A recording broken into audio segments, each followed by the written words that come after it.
हठात एमती कौन होता है जे आम जिम जीवार सब मोटिवेशन हठात डाउन हो जाए जदि भी आम जिम रु किसी रिजल्ट पाई था किसी भी फैट लॉस कर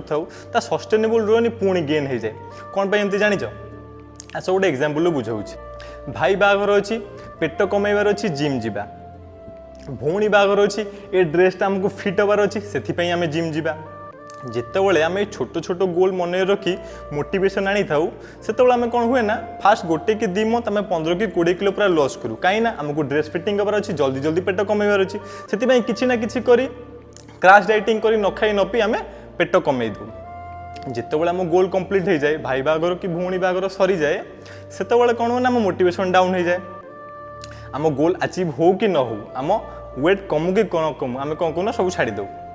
पुणी तापर खाइबा स्टार्ट करूँ जिते पुणी आम खाऊ से आम वेट कौन ना रिगेन हुए केबे सस्टेनेबल रुहे आम मोटिवेशन डाउन हो जाए तो एमती छोट मोट गोल को आमको न धरी आम हेल्थ प्रति फास्ट आमको कॉन्शियस होगा पड़ो जे आम जिम जीवार कौन कौन बेनिफिट आम हेल्थ केते इंप्रूव हो ताकू जानिया पड़ो जिते आम एसबू जिन जाना आम मन में गोटे पॉजिटिवनेस आसो से आमको छोट छोट जिन मोटिवेशन खोजिया पड़ोनी आम मन में आपे मोटिवेशन आसो आम लॉन्ग टर्म जाए करें।